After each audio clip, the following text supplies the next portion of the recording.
Muhammadan वालिहि तय्यबीन ताहिरीन अल-मासूमीन लानतुल्लाहि अला आदाइहिम अजमईन। बस कल की बहस को आगे इदामा देना चाहता हूँ।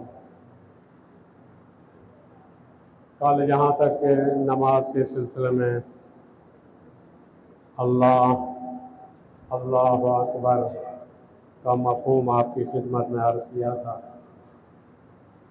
लिहाजा नमाज सबसे मुक़द्दम है। दीन इस्लाम में नमाज रुकन अव्वल है, इसको अहमियत देनी चाहिए जैसा कि हमारे आइम्मा ने अहमियत दी है। ज़ाहिर है इमाम जाफ़र सादिक़ अलैहिस्सलातु वस्सलाम का फरमान जिसलिए हम जाफ़री कहलवाते हैं, इमाम ने अपने आखिर वक्त में इसी नमाज की ताकीद की है। अबू बसीर सहाबी है इमाम का, ये 95 बरस का बूढ़ा आता है। इमाम की शहादत के बाद जनाबे उम्मे हमीदा छठे इमाम की ज़ौजा मोहतरमा और सातवें इमाम की वालिदा मोहतरमा तशरीफ़ फरमा है। ये बूढ़ा सहाबी पर्दे के एक तरफ बैठा है और उस वक्त ये सवाल करता है, कहता है कि हमारे इमाम ने इस दुनिया से जाते वक्त हम शियों को याद किया था। बीवी फरमाती हैं, हाँ, जब मेरे इमाम बस्तर शहादत पर थे सब घर वालों को बुलाया, इकट्ठा किया, वाज़ व नसीहत की। वाज़ व नसीहत के बाद कहा कि मेरा ये पैगाम मेरे शियों तक पहुंचा देना। क्या फरमाते हैं? फरमाते हैं, ला तनालो शिफाअतना मन इस्तखफ़्फ़म बिस्सलात। हमारे शियों को ये बतला दो कि हमारी शिफाअत उस शख्स को नसीब नहीं होगी जो नमाज को खफीफ जान के पढ़ रहा है।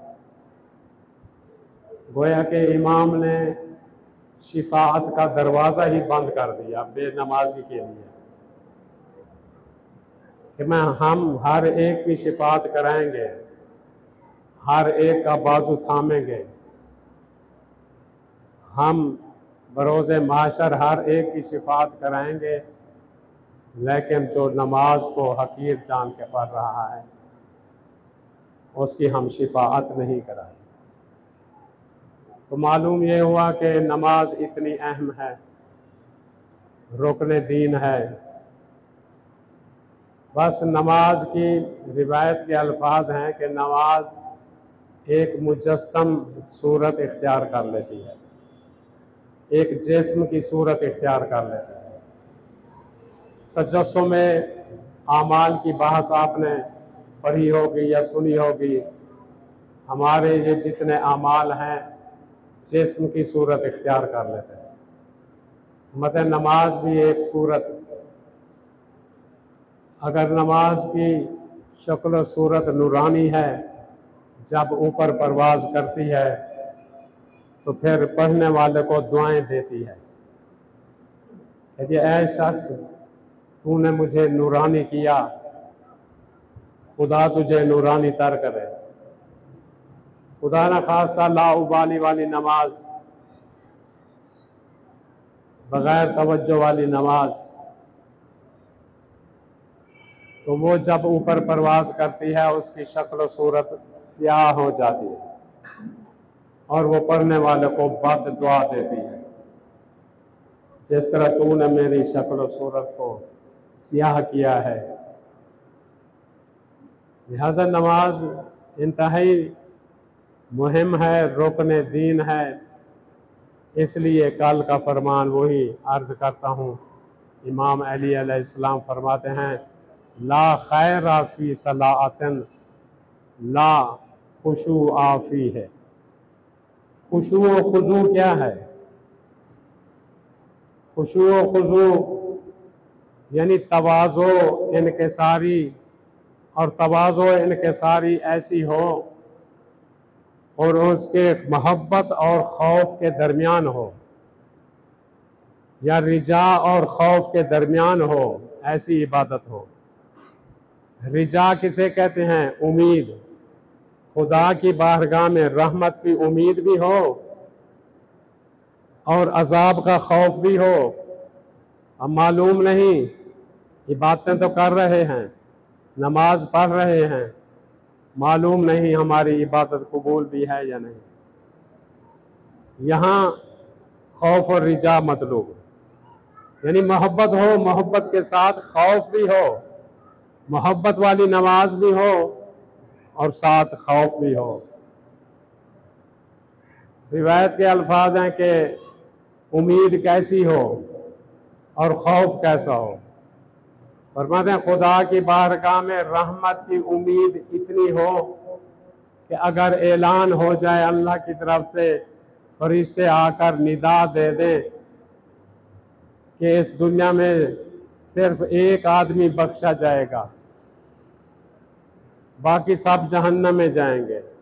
उम्मीद इतनी हो खुदा की रहमत की, वो इंसान कहे कि मैं बख्शा जाऊंगा, अल्लाह की रहमत की उम्मीद इतनी हो। और खौफ इतना हो, अगर ऐलान कर दिया जाए कि एक शख्स जहन्नम में जाएगा, बाकी अल्लाह सबको बख्शेगा। खशियत इलाही खुदा की बारगाह में इतनी हो, वो खुद तसव्वुर करे कि मैं नहीं बख्शा जाऊंगा। अल्लाह का खौफ इतना हो कि बाकी सब बख्शे जाएंगे, ये इतने उम्मीद हो। लिहाजा नमाज भी उम्मीद और रिजा के, उम्मीद और रिजा और खौफ के दरमियान होनी चाहिए। इसको कहते हैं खुशू खुजू, यानी मुतवाज़े इतना हो खुदा की बारगाह में, मोहब्बत और लगाव से नमाज पढ़े, लेकिन खशियत इलाही भी साथ दिल में हो। अल्लाह से वही दुआ करते हैं, वो 8 बातें जो कल दोहराई थी वो फिर तकरार नहीं करता। बस इतना खुदा की बारगाह में अर्ज़ करते हैं, ऐ अल्लाह, ये जो हमारी नमाज है इसको बेहतरीन शक्ल सूरत अता फरमा। हमारे उस्ताद थे सज्जाद हाशमियान, वो एक वाक़या नकल फरमाते हैं अपने वालिद साहब के हवाले से, जो कौम में मदरसा इमाम है जहाँ हम पढ़ते रहे हैं, वहाँ 70-72 मुल्कों के लड़के पढ़ते हैं, वहाँ के वो मुदीर थे। अब मेरे ख्याल में कोई और है मुदीर। जब हम पढ़ा करते थे, उस्ताद सज्जाद हाशमियान बड़ी मशहूर और मुक़द्दस हस्ती थे। उन्होंने अपने वालिद के हवाले से एक वाक़या सुनाया, वो मुख्तसर मैं आपको बताता हूँ। फरमाते हैं हमारा अजीज़ रिश्तेदार मर गया था, हम उसकी तदफीन के लिए गए कब्रिस्तान, तो मैंने देखा मेरे वालिद की हालत दिगरगूं हो गई। जब उसे कब्र में उतार रहे थे, मैंने अपने बाप को देखा, वो निढाल हो गए। लोगों ने सहारा दिया, उसे पकड़ा, गोया कि ऐसे बेहोशी की हालत में। उन्हें हम उठाकर फिर घर ले आए। जब उन्हें इफाका हुआ, कुछ तबीयत संभली, मैंने सवाल किया, बाबा जान आपको क्या हो गया था कब्रिस्तान में? कहता है, बेटा मेरी ज़िंदगी में यह बात किसी को ना बताना। मैं जब उसके करीब हुआ, क्योंकि वो आलम रब्बानी मुकाशफा की मंजिल पर थे, उन्होंने कहा कि मैंने देखा उस कब्र वाले के साथ उसकी नमाज दाखिल हो रही है। जो ही मैंने देखा उसकी डरावनी और बड़ी हैबतनाक शक्ल थी, जिसकी वजह से मैं अपने आप को संभाल नहीं सका। खुदा ना करे कि मरते वक्त हमारे सिराने या हमारे साथ नमाज की ऐसी शक्ल और सूरत हो जो बदसूरत हो, जो दूसरों को दिखाई दे तो इंसान डर और खौफज़दा हो जाए। हैबतनाक शक्ल और सूरत हो। अल्लाह से पनाह के खास्तगार हैं, अल्लाह से पनाह मांगते हैं, अल्लाह हमारी इन नाकिस नमाजों को अपनी बारगाह में कबूल फरमा। सल्लल्लाहु अलैहि मुहम्मद व आलिहि तय्यबीन ताहिरीन।